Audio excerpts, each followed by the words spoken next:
ምዕራፍ 5 ሊቀ ካህናት ሁሉ ስለ ኃጢአት መባንና መሥዋዕትን ሊያቀርብ ከሰው ተመርጦ ለእግዚአብሔር በሆነው ነገር ሁሉ ስለ ሰው ይሾማልና፣ እርሱ ራሱም ደግሞ ድካምን ስለሚለብስ ላልተማሩትና ለሚስቱት ሊራራላቸው ይችላል። በዚህ ምክንያት ስለ ሕዝብ እንዲያቀርብ እንዲሁ ስለ ራሱ ደግሞ መሥዋዕት ስለ ኃጢአት ሊያቀርብ ይገባዋል። እንደ አሮንም በእግዚአብሔር የተጠራ በቀር ማንም ክብሩ ለራሱ የሚወስድ የለም።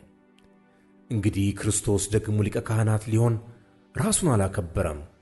ነገር ግን አንተ ልጄ ነህ፣ እኔ ዛሬ ወልጄሃለሁ ያለው እርሱን ነው።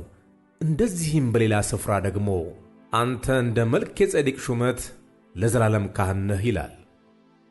እርሱም በሥጋው ወራት ከሞት ሊያድነው ወደሚችል በብርቱ ጩኸትና ከእንባ ጋር በጸሎትና በምልጃ ቀረበ።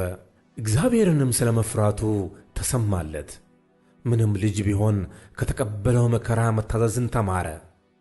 ከተፈጸመም በኋላ በእግዚአብሔር እንደ መልከጼዴቅ ሹመት ሊቀ ካህናት ተብሎ ስለተጠራ ለሚታዘዙለት ሁሉ የዘላለም መዳን ምክንያት ሆነላቸው። ስለ እርሱም የምንናገረው ብዙ ነገር አለን።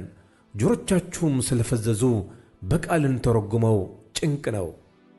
ከጊዜው የተነሣ አስተማሪዎች ልትሆኑ ሲገባችሁ አንድ ሰው ስለ እግዚአብሔር ቃላት መጀመሪያ ያለውን የሕፃናትን ትምህርት እንዲያስተምራችሁ እንደገና ያስፈልጋችኋልና፣ የሚያስፈልጋችሁም ወተት ነው እንጂ ጠንካራ ምግብ አይደለም።